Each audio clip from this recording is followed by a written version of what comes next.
know. I have a feeling we're not in Newland anymore. I think we're over the rainbow.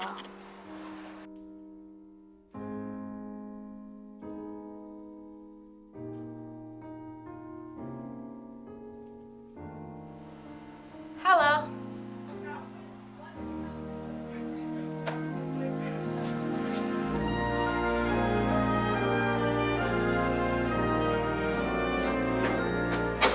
Put him up, put him up, put him up, put him up. Was it you who dropped that house on my sister?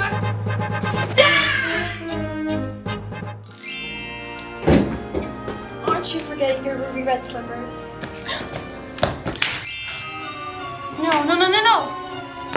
Give me my shoes. I'll get you, my pretty, and your little dog, too. We'll do no such thing, for you have no power here. Guards. No.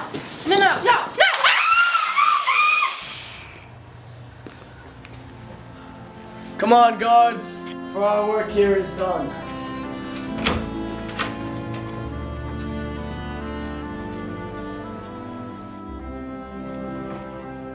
I'd like to go home now. I miss you guys so much. You're sure? Yes.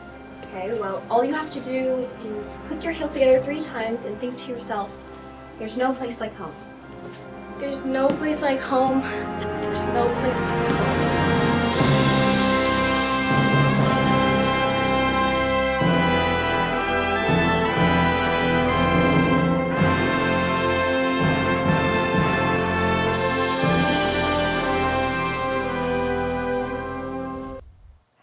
I just had the weirdest dream. I was attacked by a witch. There was a tin man, a scarecrow. That sounds more like a nightmare. And hey, you were there. You were a lion. Me? A lion? That can't be real. Well, at least the new set is. Sure, it does look nice. Good morning. Welcome to the first episode of The Update. You may have noticed the set behind us looks a little different.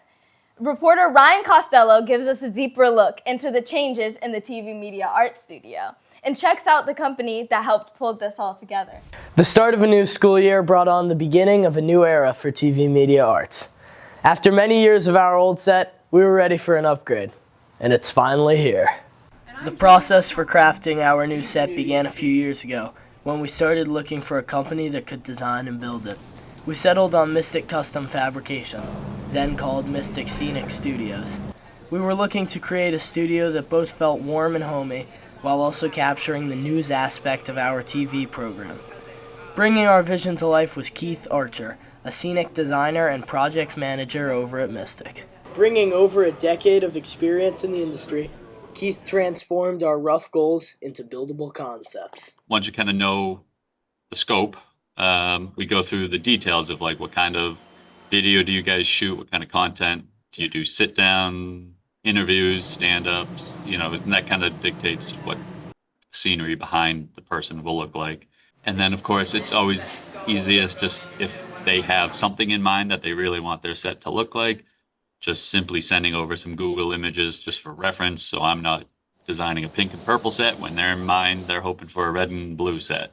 To take a project from design to reality is Mystic's 100,000 square foot workshop in Norwood, Massachusetts. Everything from carpentry to LED installation can be found inside this workshop. They've built things from Sports Center studio to theatrical sets. We talked to Lauren Sousa, a project manager, about the process of constructing our set.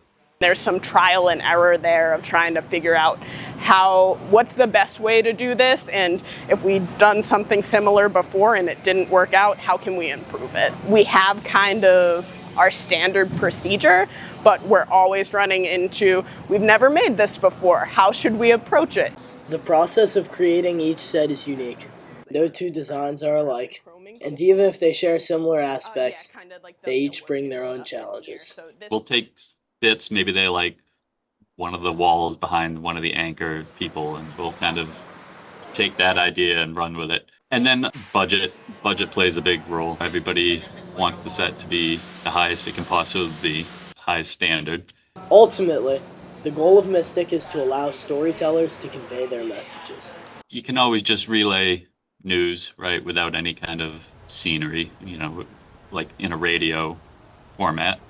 but I think it's definitely nowadays a more visual impact when people build nice sets, something visually pleasing to keep you watching. Having a new studio allows us to take our show to the next level, with new spaces for engaging conversations, local updates, and stories to inspire. We can't wait to show you this next chapter of The Update. For The Update, this is Ryan Costello. Thank you, Ryan. Over the next year, we'll explore what the studio can do by bringing some fun content in segments to utilize the new space. Speaking of exciting changes, our student athletes are getting ready to take the next step in their academic and athletic careers. Here's reporter Levi Rosenberg Van Gameren, who spoke with some of these student athletes to understand that making the next level isn't easy. There are unforeseen hurdles to overcome. As the college sports landscape develops, it leads directly to an increase of professionalism in high school sports. Student athletes face adversity as they struggle to overcome the grueling recruitment process. According to Newton North's athletic director, Michael Jackson, it's about the pressure of performance. If certain schools show up that you want to recruit you and they're there to evaluate, you have to perform in that moment. It really goes from really cool to like, I can't wait till this is over. There has been a significant increase in what coaches are looking for in high school athletes. Colgate commit Sasha Sullivan explains the negativity surrounding the recruitment process. There was like 4 schools I talked to that they were like, "Oh, we want you to start looking at flights to come see the school." And then the next morning I'd go on like Instagram or something, I'd see they already committed a setter for my position my year. And then that just, I don't know, I feel like I had to get used to that. While some schools are interested in recruiting athletes from high school, Michael Jackson introduces another challenge for high school athletes: the transfer portal, an online database where students who want to transfer from colleges can enter their names. The transfer portal has changed things a lot. And I think it's actually negatively impacting high school athletes because coaches are first going to the transfer portal instead of recruiting high school athletes. The recruitment process is growing more intense as the years go on, and it's starting to impact the academic aspect of the athletes' lives, another major part in the college admissions process.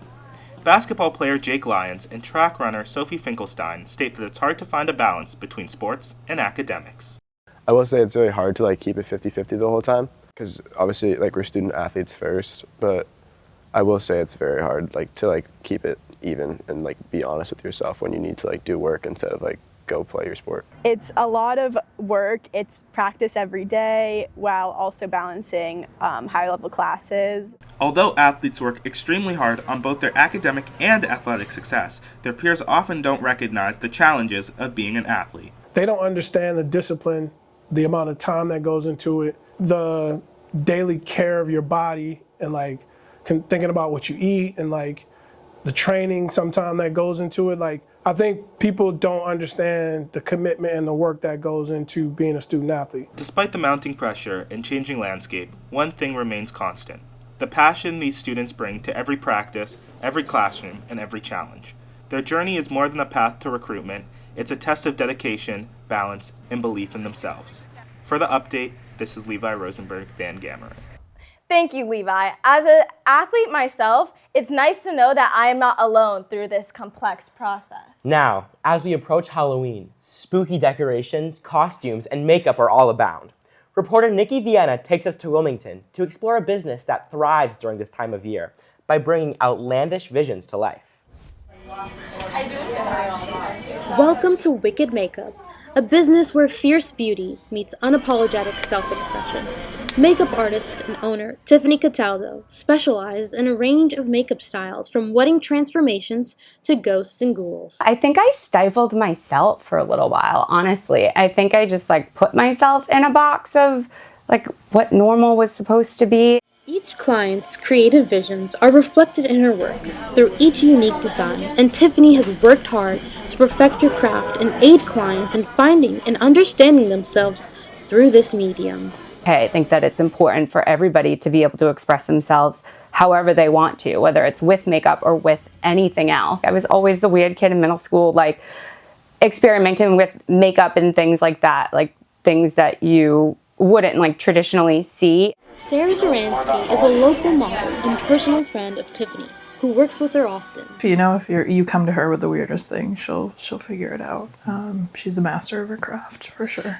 Tiffany's goal is to reclaim what makeup really is about and redefine a unique art form that should transcend boundaries of gender norms and not be seen as something controversial. I feel like makeup has taken a turn over, years, many years, to mean that makeup is like for women only, or for one gender only, or for a certain person only, and it's not. Makeup was used by everyone for different purposes, ranging from spiritual and medicinal uses like in ancient Egypt, and as a sign of prestige and wealth in the ancient Roman Empire. Like if you look historically, everybody used to wear makeup, right? It was a status thing before, and then somewhere along the lines it switched and it only became one gender was allowed to use it or allowed to express themselves, and I don't think that that's okay. For nearly a decade, Tiffany has helped people of all backgrounds find and express themselves affirmingly. I had someone come in, he had never done or had his makeup done before, and it's something that he's wanted to experiment with for such a long time. And he actually was turned away from a nail salon. He went to take his daughter to get her nails done, so he got his done too, and he said he wanted them painted. And the nail tech laughed at him and thought he was joking. So he was too embarrassed to tell them that he was really serious. So he just let it go and came in, and I was able to do his makeup for him, and he told me that story. He saw himself in the mirror and he's like, that's all I ever wanted to hear. I can cry right now. It was the sweetest thing. He just wanted to hear that he looked beautiful. When reflecting on her experiences with her clients, Tiffany expresses her desire to help lift people up. I want them to feel empowered. I want them to feel like badasses. It's nice when they can see themselves for the first time the way that they feel inside. And for anyone that feels like they can't express themselves, Tiffany has a piece of advice. Keep being the weird kid, dude. Don't try to fit in. Keep experimenting with that weird eyeliner and your silver lipstick and your black lip liner. It wasn't even lip liner, it was eyeliner. But that's all right. For the update, this is Nikki Vienna. Tiffany sure seems to love what she does. If you're looking to get your makeup done at a place where they embrace being unique, check out Wicked Makeup. Now, I'm ready for Halloween. Hey Blake, have you seen any good horror movies lately? Oh my god, yes. There are so many out right now. Did you see Sinners, the vampire movie? I sure did. And it made me wonder how folks in our school would outwit some of the most iconic villains of the horror genre. With Halloween just at the end of this week, we're going around the school to make sure that students are prepared for any tricks they may encounter this weekend. Here we have 6 villains and their strengths and weaknesses. Let's see what they say. I'll do this one. Pennywise. Oh my god, okay. Okay, so how would you survive him? So, the 27 years that he's not around, I wouldn't think about him. And I would just be with a big group of people and just try to not be scared of him. I would call my whole group of friends. We would jump him, and then poof, he's just gone. Leave Derry. Take my forensics class. We'll all go together. But what if jumping him doesn't work? What if he runs away? Well, then that's the problem. That problem solved already then. You got Dracula. I'd throw garlic at him. I know, I have garlic on hand sometimes. I'd go to some Caribbean island, right, in the Caribbean, and I would get a place on the beach with a boat, so in case the dude did show up, I'd get on the boat and go to another island. Okay, Michael Myers. Okay. Oh, wait, that's kind of sweet. He's like a family man. I can just he's like a human, right? Yeah. Can't you just He kill him? Endurance. And he can get you first. Then I'll be like, hey, I know where your family lives, and I'll go hang out with his family. Okay, Chucky. I could put him in a box, like a lobster trap. You know, they put lobsters in. I'll put him in that, and then I'll drown him. I just step on him and yeah, that sounds like a solid plan. But how are you gonna do that? Because isn't he really smart? Won't he know not to go in the box? Yeah, but he's a doll. I can pick him up. Probably. Or can you? Well, we asked and the students delivered. Hopefully they'll be able to stay away from these villains on Halloween. From Main Street, this is Alex Anthony. Wow, there's no way I'd survive in a horror movie. Have a little faith in yourself, or just click your heels together 3 times.